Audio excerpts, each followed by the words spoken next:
My name is Staff Sergeant retired Kelly Strong, U.S. Army. My name is Joe Gracia. I was in the Army in Afghanistan in 2007. Dan Gussie. I was an electronics technician with the U.S. Navy. My name is Mike Green. I was wounded in 2005 in Samarra, Iraq. I was the gunner in a Humvee, and we ran over a roadside bomb, which consequently launched me 40 feet into the air. I shattered my heel bone. I broke both my shin bones on my left leg that I have remaining, and I had a compound fracture of my femur. I was a psych nurse, trauma nurse. We were heading home in August of that year of '03 when Abu Ghraib happened, and they stopped our return back to the United States and sent us to Abu Ghraib prison. And Abu Ghraib was hell. We were driving on a routine patrol, and we were on our way in from returning from our patrol, and I was in the gunner's hatch facing the rear, and the last vehicle usually faces the rear.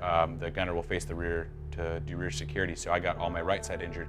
I lost my right arm above the elbow and almost lost my leg. My driver lost his leg above the knee and almost lost his right leg as well. Fortunately, we had no deaths in our vehicle, but it was a pretty scary situation. I'm paralyzed from T4 all the way down. It's a complete injury, and so I'm in a wheelchair now. And I guess at first I had a hard time just getting from the bedroom to the bathroom, and just slowly getting better at lots of things. And Due to that, I have 8 plates and 13 screws in my heel. I have a partially fused ankle, and I have a titanium rod in my left leg and what's left of my right leg. I was in charge of 8 medics and a doctor every other day, and we had about 6,000 prisoners of war, detainees.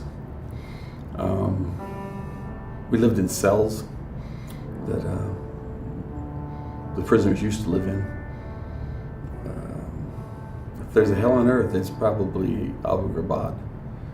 I was sitting in the gunner's hatch and got blown off my seat, and we were getting ready to go over a bridge, and I heard my gunner or my TC yelling to my driver to keep the wheel straight, and this is all happening in about 10 seconds. I contemplated jumping out the back door because I thought we were going to go over this bridge. Luckily we didn't, and we weren't on the bridge as much as I thought, so we just rolled down the side of an embankment, and I just kind of, after I decided to not jump out, I just kind of laid my head back, and if we were going to go out, just go for the ride. I was injured, wounded, because as a medic, you're unable to wear your helmet while you treat the soldiers. The helmet Kevlar weighs around 7 pounds. So as you would put your head down, you could give the person a concussion. Or when you intubate or listen to chest sounds or bowel sounds, you can't put a stethoscope in your ears and listen at the same time. So I didn't wear a helmet most of my time there, and toward the end, a mortar barrage hit us. A young kid was severely injured. I bent down to help him, and let's say that's what happened. But I remember stopping and my platoon coming over and performing medical aid. I, fortunately or unfortunately, I don't know however you want to look at it, I was conscious of the whole thing and remember everything, or maybe not everything, but I remember quite a bit, and what I don't, my platoon members, told me some other stuff, but I remember most of it, and really didn't go unconscious until the Black Hawk came down, and they shot me up with some morphine, because at the time our medics didn't carry morphine. Shot me up with some morphine, and I remember going unconscious after that and waking up in a hospital outside of Baghdad. Traumatic brain injuries are different.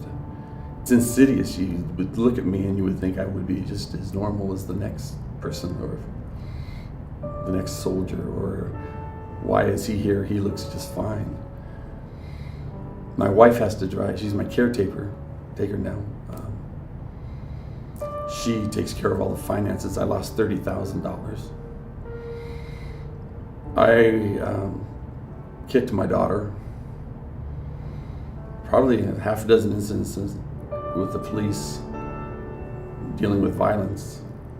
And none of that is me. None of that. I've never been a violent person. I was always a medic, always a decent individual. Our Wounded Warrior sports camps are about a couple of things. First of all, rehabilitation.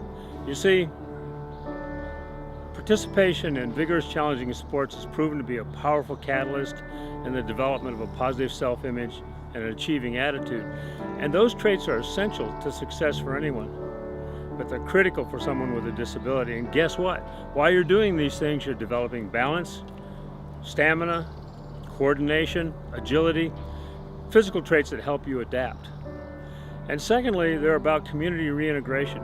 You see, the worst thing that can happen is that these warriors go home and they sit on the couch, they get depressed and they're inactive. What we're doing is giving them tools to get out in the community, integrate in the recreation activities that are going on, be active, be positive, look forward to something, and stop looking back at the past. So that's our message. Dream what you want to dream, go where you want to go, be what you want to be.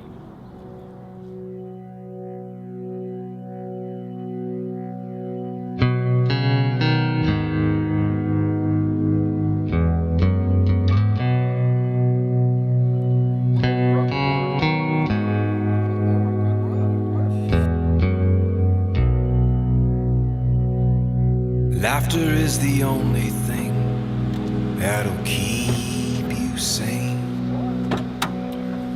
And this world is crying more and more every day. Don't let evil get you down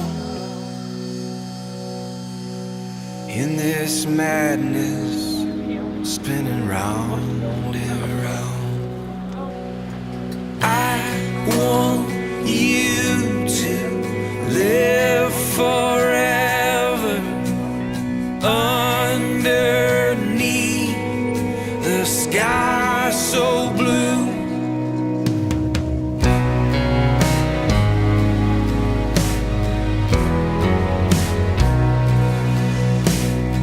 Some people say faith is a childish game. Play on children like it's Christmas Day. Sing me a song, sing me a melody, sing out loud, you're a symphony.